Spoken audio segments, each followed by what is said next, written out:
No discussion of political assassination can possibly be had without at least a reference to the possibility of MKUltra as being a consideration.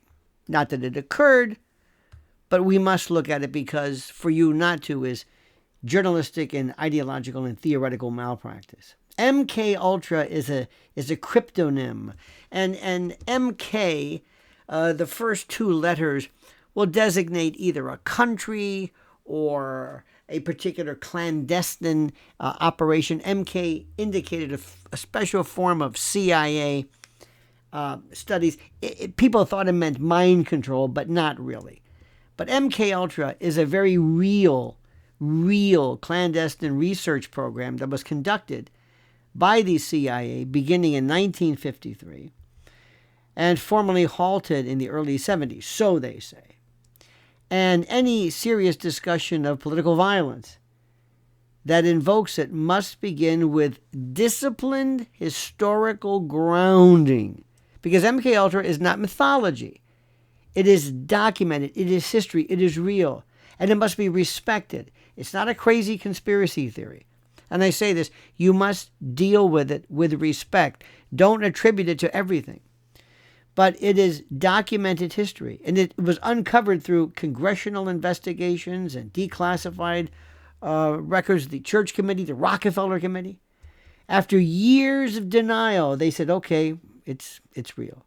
And the program was initiated during Cold War panic, when U.S. intel leadership feared adversaries had discovered methods to break prisoners and influence behavior. Remember during the Pueblo and Lloyd Booker and the North Koreans and Ride Captain Ride and menticide or brainwashing and the Manchurian Candidate. All of these, some historical, some entertainment themes, all of them come from MKUltra. And its stated purpose, by the way, was to explore whether the human mind could be influenced, disrupted, manipulated, programmed for interrogation or intelligence advantage.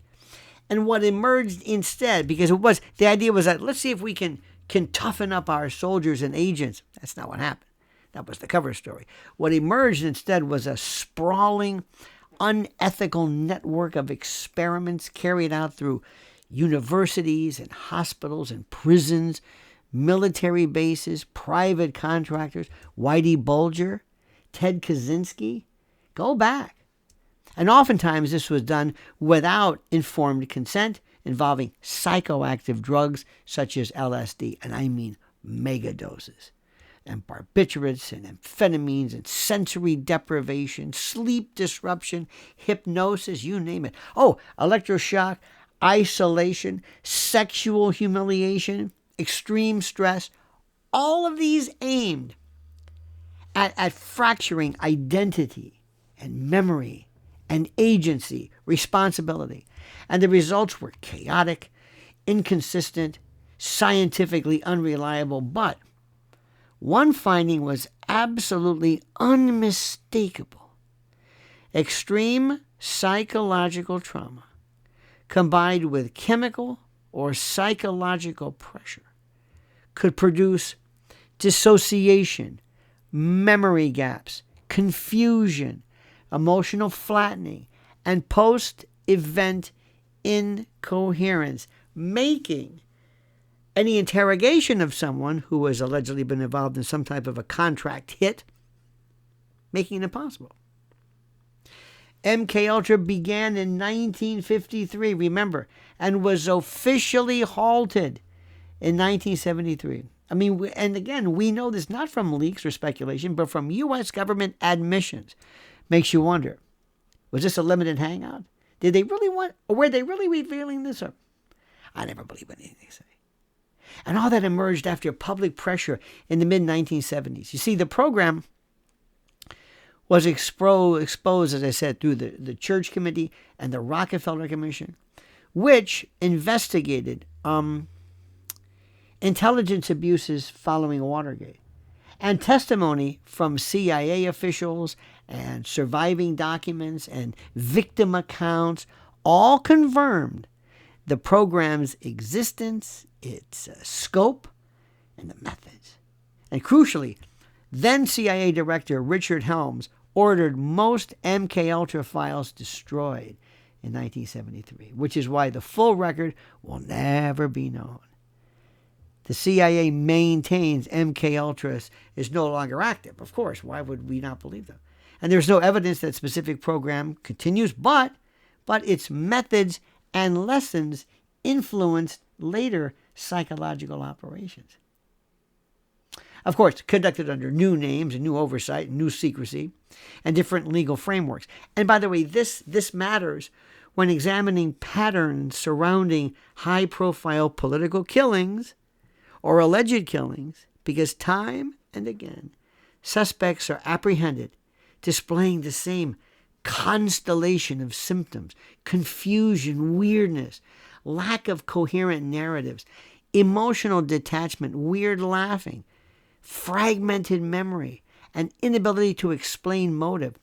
Sirhan, or Sirhan as we call him, after the assassination of Robert F. Kennedy, exhibited amnesia and dissociation and claimed no memory of firing the weapon. Not only that, the reason why he did it, because he was Jordanian and Bobby Kennedy in Israel, I don't even know what that means.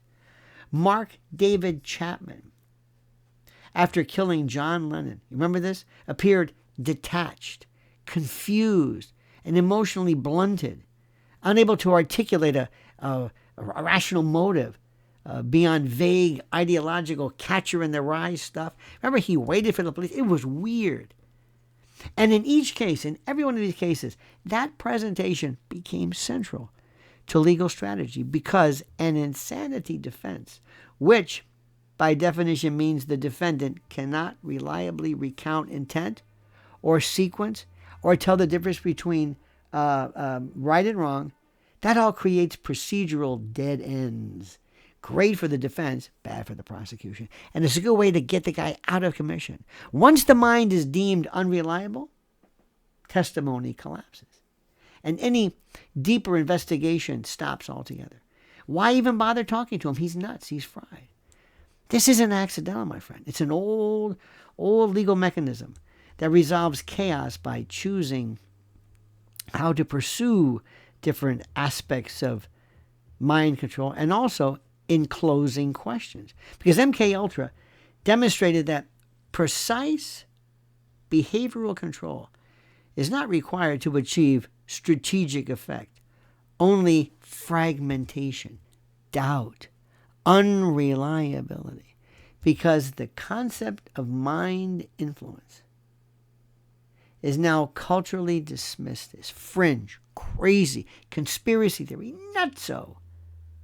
Any resemblance is automatically, reflexively ignored, making disbelief itself a protective cover. You had better not acknowledge this. And modern influence operations do not require laboratories alone. They rely on psychological pressure and identity destabilization and information overload and fear and repetition and isolation and narrative collapse, which can all occur through social environments as effectively as through chemicals. So they're still doing it, but not with drugs. After violent events, public trauma and urgency combine with an institutional desire for closure. And when a suspect like Tyler Robinson appears befuddled or confused or emotionally detached or unable to articulate motive, the system roots toward insanity because it simplifies resolution. It's so easy to understand. Plus, it shelves and destroys any legitimate concern for listening to this person. That simplification should prompt scrutiny, not certainty, because history confirms that broken minds produce convenient answers and scapegoats. See, MKUltra teaches that governments once justified abuse under secrecy. They destroyed records to avoid accountability. And they relied on public disbelief as a protection. They always do this. This goes back to that CIA operative about how conspiracy theories the term is weaponized. And all of its legacy is not proof of hidden programming, but a warning about how confusion itself can function as outcome. How insanity defenses foreclose any kind of further investigation. And it also shows why dismissing uncomfortable patterns is as dangerous as embracing them without evidence. You following this? So what I'm saying is you have this fellow right now, and don't be surprised. Who is going to be investigating him? Did you see his affect? He looked. It was perfect. I don't know what they asked him. I don't know what I don't know. Public defense, or the attorney who represents him, is most certainly going to use a diminished capacity or insanity defense. And what better way to use it than to have somebody say, I don't remember, I don't know. And what's also important, listen to me carefully. Are you listening? Are you listening? It may not be that he's the Manchurian candidate. It may not be that he's the assassin. It may not be that he's the person involved in this who doesn't remember, so that the assassin Tyler can be overlooked. No. He might not be able to explain all of the other things that were going on. The real assassins, the real plans, the real conspiracies, the real shooters, the real activity that he wasn't a part of. See, you're going to look at him and they're going to tell him, you were it. It was you. You were in a blackout. And anything you say, if he says, I don't remember any of this, he's crazy. The beautiful part about MKUltra is this. Who believes it? Who believes it? Who believes it, even though it's been declassified? But they do believe when somebody is considered crazy. See, we live in a world, I mentioned, I've said this a million times before, MKUltra has been a part of our thinking. It's been, the Russians have been, through their KGB, so far ahead. They were into investigations with psychics and channeling and remote viewing and ESP. They're really good. But we were always hesitant. We were too parochial to advance this. There is so much going on right now regarding the mind and the body. And what I'm telling you, my friend, is very simply this. This is something you listen to very carefully. MKUltra is not dead. They may be doing it differently. They may not be using drugs anymore. But there's a way to not only affect individuals, but entire swaths and groups of people, young and old, generations. Now, here's the issue. How does Tyler Robinson's lawyer present this? Good luck. MKUltra, what? Who's gonna say, yep, that was it, all right? And when you say MKUltra, is it CIA? Well, it may not be CIA. It may be some contractor, maybe a rogue. I don't know. We don't know anything. We don't know anything. But America right now wants this thing taken care of with a bow on it. Put together a little box, and that's it. We want it ended. We don't want to go down this. But you and I say, oh, no. The more complex it is, the more labyrinthine, the better it is for us.